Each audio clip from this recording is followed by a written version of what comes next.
Europe knew this may be coming. For weeks, leaders and policymakers watched the US military build-up in the Middle East. They heard the threats of the Trump administration to Tehran, give up all nuclear aspirations or else. But since the US-Israeli attack started on Iran 3 days ago, this continent has looked at best uncoordinated, if not fractured and decidedly without leverage, caught up in the maelstrom of events. Each European country is understandably angsting about its citizens in the region, whether and how they may need to evacuate what would be tens of thousands of people in total. European governments worry too about the impact the unfolding Middle East crisis may have on consumers back home. On energy and food prices, for example, European gas prices have soared to an extent not seen since the launch of Russia's full-scale invasion of Ukraine in 2022.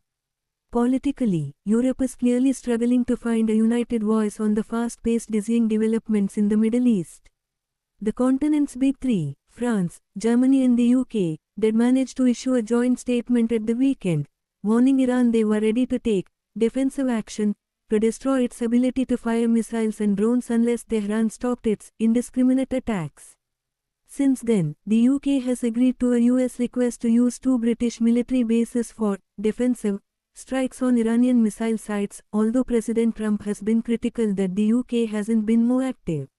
France is bolstering its Middle East presence after an Iranian strike hit a French base in the United Arab Emirates, and Germany says its soldiers remain ready for defensive measures should they be attacked, but nothing beyond that was being planned. All three countries stopped short of questioning the legality under international law of the US-Israeli strikes. Querying Washington was also conspicuously absent from the raft of tweets the foreign police chief, Kaja Kallas, has been posting. A top consideration of all these European leaders is not wanting to alienate Donald Trump. They desperately hope events in the Middle East will not be another distraction for the US president, preventing him again from engaging in finding a sustainable solution to another conflict, this one on their own continent, Ukraine. But does the evasiveness of some leading European powers about the legality of recent US actions in Iran or Venezuela, for example, muddy the waters? They often say this is a Europe of common values that respects a rule-based international order. But what exactly are the rules? Spain's Prime Minister says he's clear. Pedro Sanchez took to social media, proclaiming, one can be against a hateful regime, as is the case with the Iranian regime, and at the same time be against an unjustified, dangerous military intervention outside of international law. A number of US aircraft left Spain on Monday after Madrid said those bases could not be used for attacks on Iran. Meanwhile, the European Union has appeared totally uncoordinated. A statement by member states' foreign ministers stopped short of advocating regime change in Iran, while the President of the European Commission, the main executive body, did just that on Sunday. A credible transition in Iran is urgently needed, its President Ursula von der Leyen said in a social media post. This was hardly a show of speaking with one voice.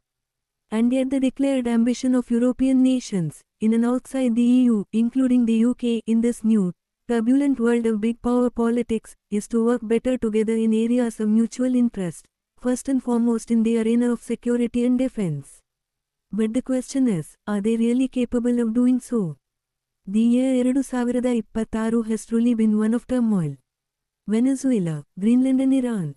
Europe faces an expansionist Russia on its doorstep, an economically aggressive China and an increasingly unpredictable ally in Washington. On Monday, President Emmanuel Macron announced that France would be changing its nuclear doctrine and increasing its number of nuclear warheads, because, he said, our competitors have evolved, as have our partners. Like the rest of Europe, Germany lent on the United States for its security for decades. But with the Trump administration insisting that Europe now take over the lion's share of its own defense, Germany plans to spend more on its defense budget by 2029 than France and the UK combined. According to NATO, Italians said they sympathized with Ukrainians, but many questioned Italy's involvement in the conflict. They simply didn't trust their government to protect them from knock-on effects, like rising energy prices or potential reprisals by Russia. 4 years on, only 15% of Italians say they believe the EU and US should continue to arm Ukraine until Russian forces are driven out, according to the Institute for the Study of International Politics. That's why Italy's staunchly Ukraine-supporting Prime Minister is in a very uncomfortable position.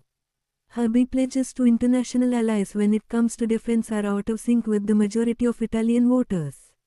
Most Italians also oppose Giorgia Meloni's pledge to her friend in the White House to boost defense spending significantly.